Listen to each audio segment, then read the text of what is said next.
ውበት ሀብት ንብረት ሊኮራ ይገባው ሁሉንም የሰጠው አላህ ለአላህ መስጋይ በመሆን ጭማሪውን ይከጅላል ኢን ሸከርቱም ለአዚደለኩም በቅርቡ ተመሳሳይ የቃሩን አይነት ታሪክ አንድ ባለ ሀብት ላይ ደርሷል ግብፃዊ ባለ ሀብት ናቸው ትልቅ ሀብት አላቸው ለኸይር ግን ቅርብ አልነበሩም ሰዎች ሄዱና እባክህን ይህን ንብረትን ለወራሽ ጥለው አትድ አካፍል ስታካፍል ሀብት ይጨምራል ተብሎ አላሉት ነገ ይህን ንብረት ድንገት ብታጣው አላህ ሲጠይቅህ አሉት ግለሰቡም አሳንሶ ያያቸው በአፍንጫው መለሰላቸው ድህነት ይመጣል አላችሁኝ አላችሁ እውነተኛ ታሪክ ነው የምነግራችሁ ድህነት ቢያሯሩጠኝ እንኳን አይደርስብኝም አላችሁ በእርግጥም ብዙ ፋብሪካ ብዙ ንብረት ያለው ግለሰብ ነበር መሻይኮቹ ምን ይላሉ ታሪኩን የጻፉት አንድ ዓሊም ያነበብኩት ላይ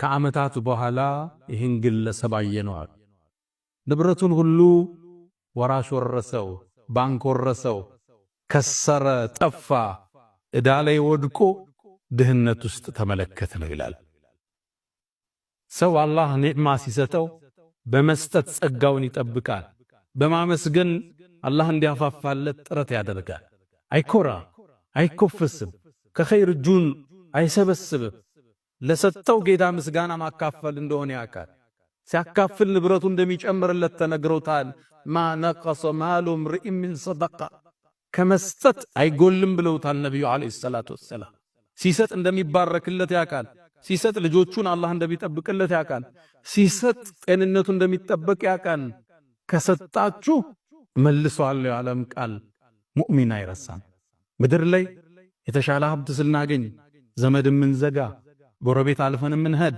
በአዲሱ መኪና መግፋት የሚያምረን ሰዎች ቃሩን ለኛ ትልቅ ተምሳሌት አንኮፈስ ከፋን ንበል የሰጠነን ጌታ ዝቅ ብለን ወስጁድ ወቅተሪ ወደ አላህ በመቃረብ በማካፈል አላህን አመስጋኝ ነው ከፍ ከፍ አንበል ኢነከ ለን ተኽሪቀ الارض ولن تبلغ الجبال طولا ኩፈሳው ተራራ ጋር በቁመት ለመወዳደር ነው ወይስ መሬትን ስንራመድ ለመብሳት አስበን የሰው ልጅ ነን እድሜያችን የተወሰነ አላፊዎችም ነን ዝቅ ካልን አላህ ከፍ አርጉን እዚህ ምድር እናልፋለን ዑመር ኢብኑ አብዱል አዚዝ የሰይድና ዑመር የልጅ ልጅ ናቸው እሳቸው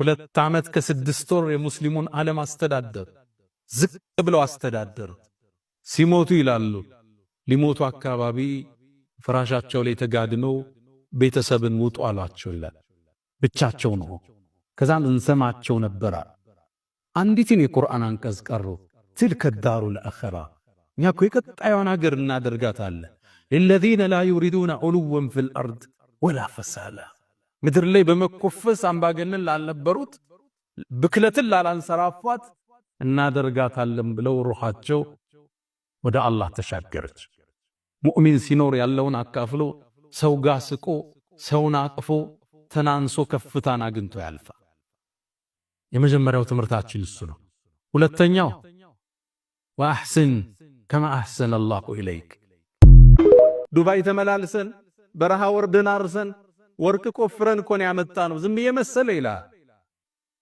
አንተ አዲስ አበባ ነው ያለው ያንተ ወርቅ ቆፋሪዎቹ ግን ገጠር ነው ያሉት እነሱ ካንተ በላይ የለፉን የሰጠህ አላህን ወአተይና ሰጠነው አላህ አው ግንኙነትን ተጠቅመ ሊሆን ይችላል ደክመ ሊሆን ይችላል ካንተ በላይ የሚደክሙ ግን ሰራተኞች አሉ ያንተን ያህል ሪዝቅ የላቸው ሪዝቅ የሚሰጠው አላህ ነው ሲሳይ የሚከፍተው አላህ ነው አው ሰበብ አድርሰ ሊሆን ይችላል ደክመ አታትረ ሊሆን ይችላል ካንተ በላይ የሚታትሩት ግን ያንተ ቅጥረኞች ናቸው ኢንማ ኡቲቱሁ ዐላ ዒልምን ዒንዲ ይሄ ዝም ብሎ የመጣ ብር መሰላል በእውቀቴ እኮ ነው ደክሜ ወጥቼ ወርጄ አሰላስዬ ግንኙነት ፈጥሬ ኢንተርናሽናል ኔትወርክ ፈጥሬ የመጣ ብር እኮ ነው አለ አላህም ተቆጣበት እችን ያዘበት አላህ ማስከትሯል አያቅም እንዴ እኛ ከሱ በፊት ከሱ በላይ ሀብትና ከሱ በላይ አቅም የነበራቸው ሰዎች እንደደመሰስነ አልሰማም እንዴ አላህ አስከትል ከዛም አንዴ የጥፋቱ ቀን ተገለጠ فخرج على قومه في زينته አንድ ቀን በኒ እስራኤሎች በሞሉበት አካባቢ ወርቁን አሰልፎ ጋርዶቹ አጅበውት አገልጋዮቹ ፊት ተሰልፈው ሚያምር ቢጫና ቀይ ልብስ ለብሰው የወርቅ ኮሮቻ ላይ ተቀምጦ ከቤተ መንግስቱ ወጣ። ሲያዩት ሚያምር ነበር፣ ግርማ ሞገስ የተሞላው። فخرج على قومه ወደ ህዝቦቹ ወጣ።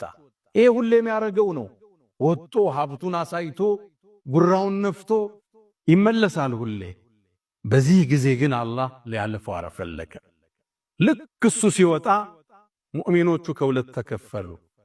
ንዋይ ያጠቃቸው የዱንያ ፍቅር ያሸለፋቸው ያ ለይተለና مثل ما اوتي قارون ምነው ለኛስ ቃሩን እንደተሰጠው እንዲህ ሀብት በኖረነ إنه لذو حظ عظيم ትልቅ እጣለኝ ያለው አሉ። ኢማናቸው ተንሸራተተ። አንዳንዱ እንዲህ ገጥመዋል። የሌሎችን ሀብት ሲያይ ምቾት ድሎት ሲያይ ኢማኑ መርጊያ ያጣል። እነዛ ሙእሚኖቹ ዕውቀት የተሰጣቸው ግን ዞር አሉ። እንደ እናንተ ምን ነካችሁ? ይሄ እኮ ዱንያ ተራ ጥቅም ነው፣ ጥቅም ነው። ዱንያ አላህ ዘንድ የትንኝን ክንፍ ልብ በሉ። ነብዩ አለይሂ ሰላቱ ሰላም እንዳሉት ዱንያ ትንኝን ብትመዝን አላሉ ለው አነ ዱንያ ተዚኑ عند الله جناح بعوضة የትንኝን ክንፏን ትንኛን አላሉ እሷን ብትመዝን ኑሮ ለአንድ እሱን ለካደው ሰው አንዲት ጉንጮ ያጠጣውን ብለዋል ነብዩ አለይሂ ሰላቱ ሰላም። እባካችሁ አሏቸው በዱንያ አትሸንገሉ። ዱንያ እኮ አላህ ዘንድ ዜሮ ነች። አላህ ዘንድ መልካም ሥራዎችን ማስቀደም ይበልጠናል አሉ። በዚህ ውዝግብ ላይ ያሉ አላህ ዳኝነት ሰጠ። فخسفنا به وبداره الأرض እሱንና ያለውን ንብረቱን በአጠቃላይ መሬት እንድትሰረግዱ አላህ አዘዘ። መሬት ተከፍታው አጠችው። ዙሪያው የነበረ አገልጋይ ሁሉ ተበተነ። ከሀብቱ አላህ አንድ ሳያስቀር ወደ መሬት ውስጥ ከተተው። እነዛ ምእመናኖች ይህን ክስተት ሲያዩ ደነገጡ።